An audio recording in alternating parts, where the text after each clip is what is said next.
Hello, this is Joan Mazur. I'm a professor in the College of Education, and I've been a faculty associate at the Southeast Center for Agricultural Health and Injury Prevention for approximately the last 20 years. I own a farm in Washington County, Kentucky, a 70-acre farm that my husband and I make hay on our pastures, and have quite a bit of experience with some of the issues and risks associated with farming.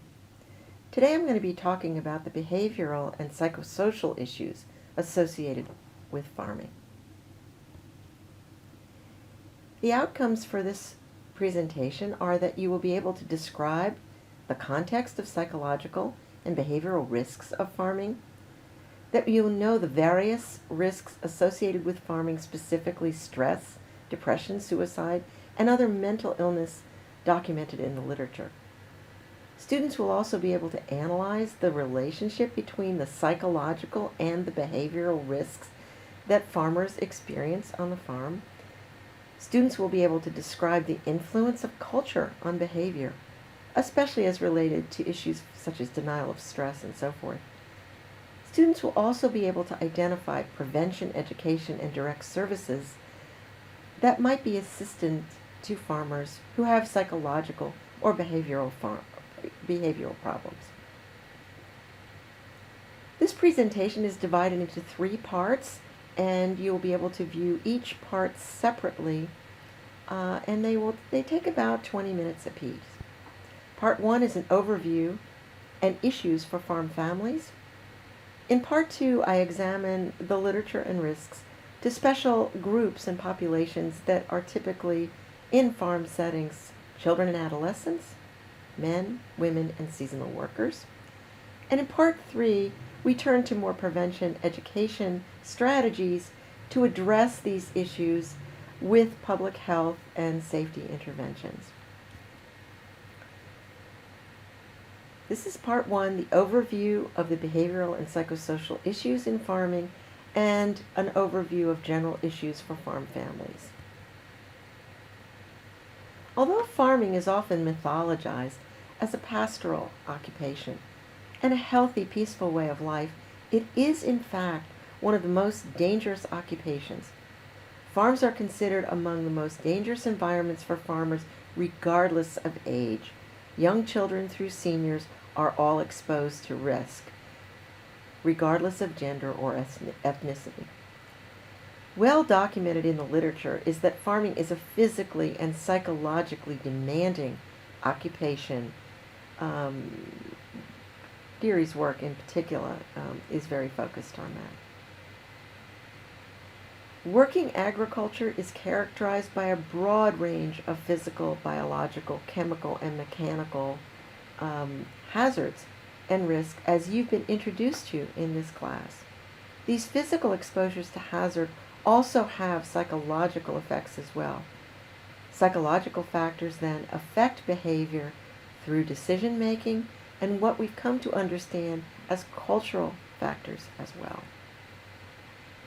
In contrast to the serenity associated with the country life, the reality of day-to-day operation of farm enterprises represents, in a real world of volatile commodity markets, prices for farm commodities go up and down depending on weather, demand. There can be catastrophic illness, there can be a blight, drought, all kinds of things affect the commodity markets. And these directly affect the well-being of farmers on the farm. Limited availability of off-farm employment. In years where there are economic downturns, if someone cannot work off the farms to supplement that, that is really a problem. The growing cost of machinery and production. The loss of farmer livelihood due to crop production or failure, which I've just mentioned. And there are also stressors with changing government policy in relation to a range of government and environmental issues. Pesticide use and risk and behavioral interventions for environmental pesticides, for example, is a good example of governmental policies that have changed over the years. When coupled with the on-the-farm injury to a worker or family member, farmers and their families have both physical and emotional stressors that can become overwhelming.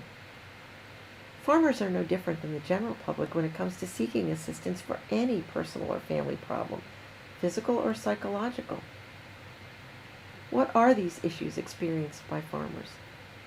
Significant psychological hazard associated with agriculture, according to Gregoire's 2003 research, include high levels of stress, depression and anxiety, and increased rates of suicide. I don't think many people associate high rates of suicide with farming, and yet they are increasing over time in the last several decades. How are farmers uniquely exposed to these risks? What are the factors?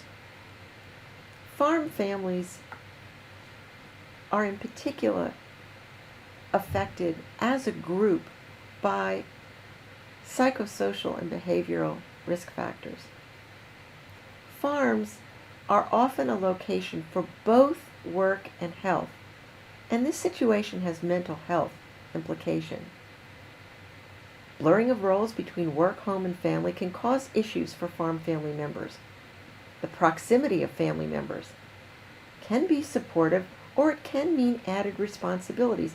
In addition, for example, to just dealing with your own family members, your work crew of family might include an aging senior member that requires special attention or care, even in the conduct of work. Conflicts in intergenerational roles can occur. Sometimes it's very difficult for the senior members of a farm family who've been working that land for sometimes 40 or 50 years to give over the reins to new family siblings or their children. They can resist new technologies, new ways of doing things, and this really can cause intergenerational conflicts as these roles shift over the time horizon of a family's life on the farm. Family problems can become work problems or the reverse. Rivalries among siblings or favoritism can take on an added weight in the context of a corporate farming or even a family farm operation.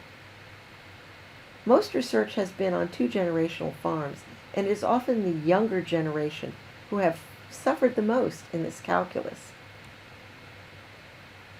Younger generation farmers have particular issues as they look forward to their life horizon on the farm. There's really no retirement age or a culturally accepted one, and it tends to position younger farmers in a dependent role for much longer than they may desire. Being the youngster in a farm family, when you look ahead and you're 45 years old, can really cause issues with self-efficacy, just general frustration with really getting on with your adult life.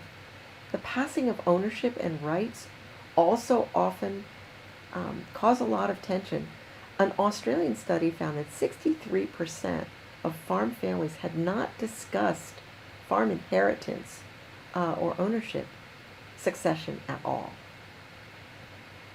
Now, it's not typically something, that regular families discuss, like who's going to get the family house if dad and mom pass away. And these things cause conflicts in regular families.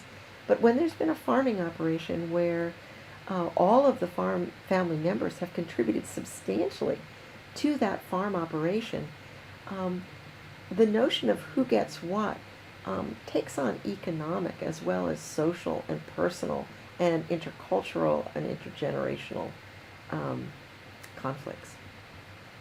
Studies have shown younger generation farmers report high levels of stress, dissatisfaction with life, and lower levels of perceived support from other family members. Daughters-in-law, in particular, experience the highest level of stress within farm families. And the relationship with in-laws can often deteriorate the longer the marriage exists. So 5 conflicts within the farm family and mental health are often identified. Conflicts of justice, who has the rightful heir to succession, for example. Role conflicts, when the head of a farm family is the great grandfather or the grandfather, and that person has always been in a leadership role.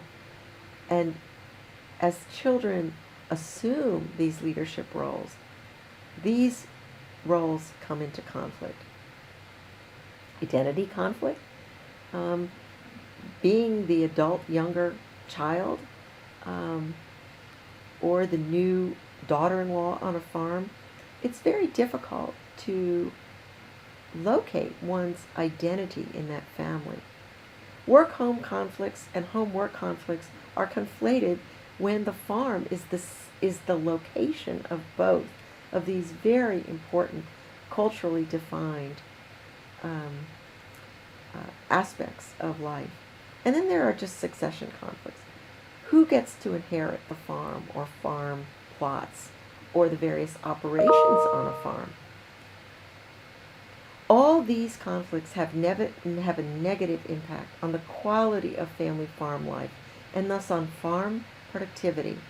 And because farms are essentially economic operations, any factor that has an impact on the quality, on the productivity, affects the quality of the farm family life with great increases in tension and stress. The link between moderate family conflicts and depression and suicide has been clearly made in the literature. But links have also been found between monetary economic issues on farms and suicide and depression, as the work of Malmberg and his colleagues and Simkin and his have found in recent decades. In this next section, we'll be dealing with particular populations on the farm: children and adolescents, men, women, and seasonal workers.